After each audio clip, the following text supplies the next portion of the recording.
Assalamualaikum warahmatullahi wabarakatuh. Baiklah, kami dari kelompok 5 akan mempresentasikan tugas kelompok yang berjudul Prinsip Efisiensi dan Implementasinya dalam Pembelajaran. Sebelumnya, saya ingin memperkenalkan diri terlebih dahulu. Nama saya Sri Rezeki. Kemudian anggota kelompok saya Ryan, Sri Dwi Budiarti, Yola Miranda, dan Rahmatullah. Baiklah, saya sendiri akan mempresentasikan pengertian efisiensi dalam perancangan kurikulum. Jadi, efisien itu artinya sama dengan hemat. Dalam perancangan kurikulum, efisiensi ini harus sangat diperhatikan agar tujuan dari kurikulum itu dapat tercapai. Maka kita perlu mengoptimalkan sumber daya pendidikan, baik gurunya, bahannya, konsep, dan orang-orang di dalamnya. Dan itu harus kita optimalkan secara cermat dan tepat, sehingga nanti bisa efisien baik dari segi waktu, tempat, dan biaya. Karena prinsip efisiensi itu sendiri harus sesuai dengan tujuan yang ingin kita capai. Jangan sampai karena terlalu efisien atau terlalu menghemat, jadi akhirnya kita tidak mencapai tujuan yang ingin kita capai, atau mengurangi tujuan-tujuan yang ingin kita capai. Nah, untuk itu dalam pengembangan kurikulum perlu kita memanfaatkan sumber daya pendidikan yang ada secara optimal, sehingga hasil yang kita peroleh memadai. Jadi, dalam perancangan kurikulum itu harus praktis, kemudian mudah dilaksanakan, menggunakan alat yang sederhana, dan dan hemat biaya tentunya.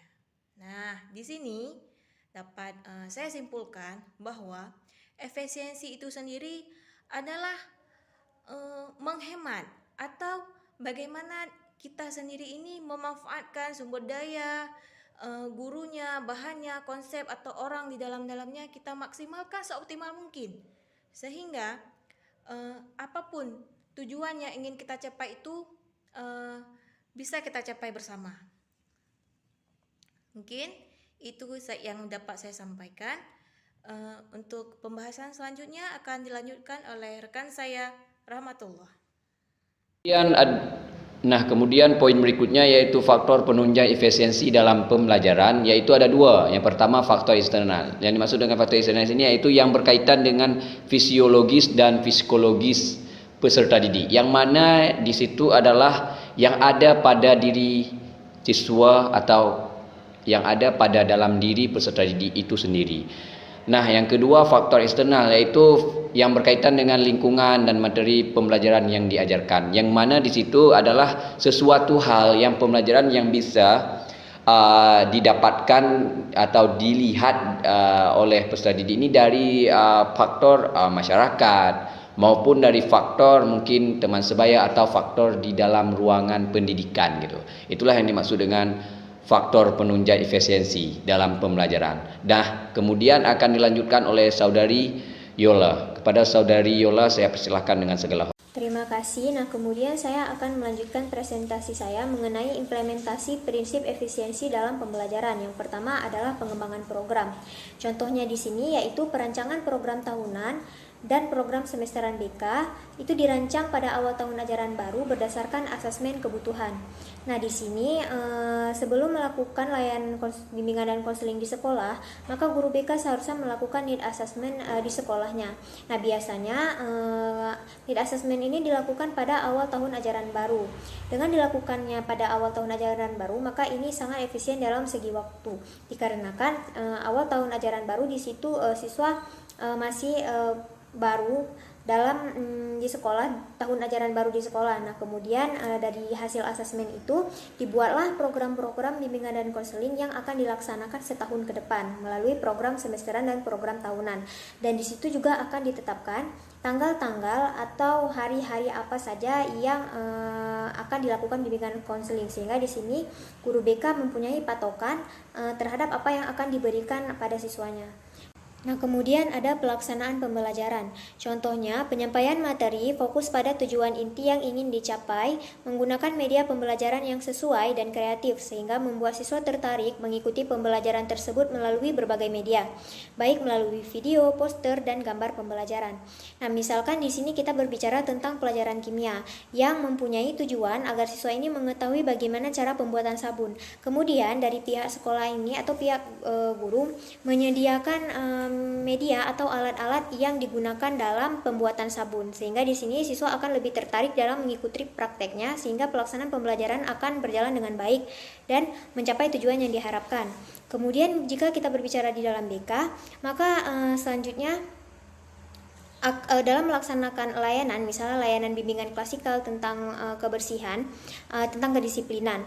Di situ nanti guru BK akan memaparkan video-video tentang bagaimana kedisiplinan, sehingga hal ini akan menarik siswa dalam memperhatikan pelajaran apa yang diberikan oleh guru BK-nya. Nah, kemudian bisa juga dengan ketika menginginkan siswa mengetahui bagaimana pentingnya kebersihan, bisa dilakukan dengan papan bimbingan atau poster-poster yang menyangkut dengan kebersihan, sehingga di sini siswa mendapatkan pelajaran serta mencapai tujuan yang diinginkan. Sekian presentasi dari saya, kemudian akan dilanjutkan oleh Kak Dwi. Baiklah, pada kesempatan kali ini saya ingin melanjutkan pembahasan dari Saudari Yola, yaitu tentang implementasi prinsip efisiensi dalam pembelajaran, di mana yang ketiga itu yaitu evaluasi.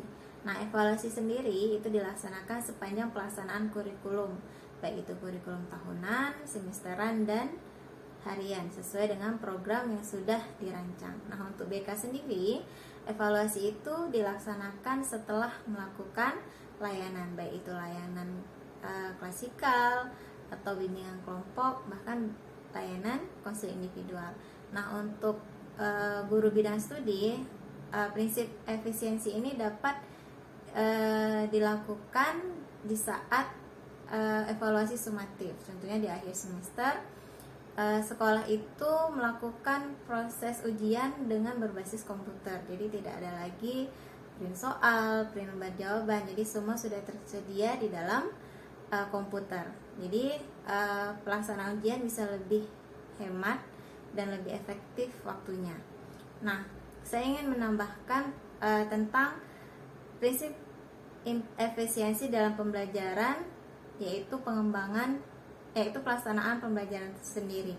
Contoh dalam bidang studi bahasa Indonesia itu ada materi tentang prosedur teks, di mana contoh dari materi prosedur teks itu siswa diminta untuk menjelaskan bagaimana cara membuat sesuatu, baik itu menjelaskan bahannya apa saja dan menjelaskan bagaimana cara melakukannya atau membuatnya.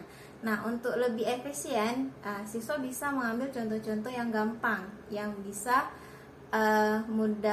bahannya mudah dicari dan waktu pelaksanaan tidak lama. Contoh misalnya bagaimana cara menyeduh teh, bagaimana cara membuat kopi gitu. Jadi tidak harus membuat cara-cara atau membuat makanan atau membuat sesuatu yang membutuhkan bahan yang mahal, bahan yang susah, dan waktu yang lama. Jadi efisiensi itu tepat sasaran dan sesuai dengan tujuan yang ingin dicapai. Baiklah, untuk pembahasan selanjutnya akan disampaikan oleh Saudari Rayan.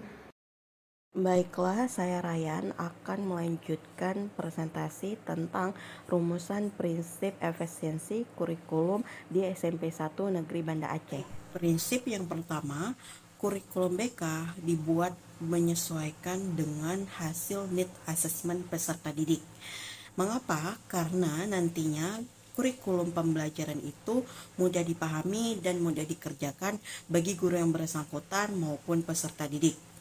Dan juga alat yang digunakan dalam kurikulum itu harus bersifat sederhana dan hemat biaya. Misalnya pada pemberian layanan BK Karir di SMP 1 Negeri Banda Aceh dengan menggunakan pohon karir, yang mana bertujuan untuk mengetahui minat dan bakat siswa. Prinsip yang kedua adalah kurikulum harus mencapai semua tujuan pembelajaran karena kurikulum disusun tidak rumit sehingga dapat mengefisiensi waktu dengan cepat dan tepat dan juga memudahkan siswa dan guru dalam pengimplementasiannya dalam pembelajaran. Yang ketiga yaitu kurikulum itu bersifat efisien apabila menggunakan sumber pendidikan yang ada secara tepat, cermat, dan optimal sehingga nantinya dapat mencapai tujuan pembelajaran yang diharapkan. Keempat, kurikulum itu dikatakan efisien apabila menggunakan waktu yang seoptimal mungkin. Misalkan saja dalam program layanan BK, orang guru BK harus menyusun program BK berdasarkan skala prioritas dari peserta didiknya, sehingga hal itu dapat mengefisiensi waktu dalam penggunaan kurikulum. Prinsip yang terakhir yaitu kurikulum dikatakan efisien apabila menggunakan dana dan fasilitas yang diperlukan. Dapat disimpulkan bahwa efisiensi dalam kurikulum itu sangat krusial karena dengan efisiensi akan berjalannya kurikulum secara tepat dan optimal menggunakan waktu, fasilitas, dan dana yang telah ditentukan. Baiklah, terima kasih. Sekian pemaparan dari kami kelompok 5. Lebih dan kurang kami minta maaf. Assalamualaikum warahmatullahi wabarakatuh.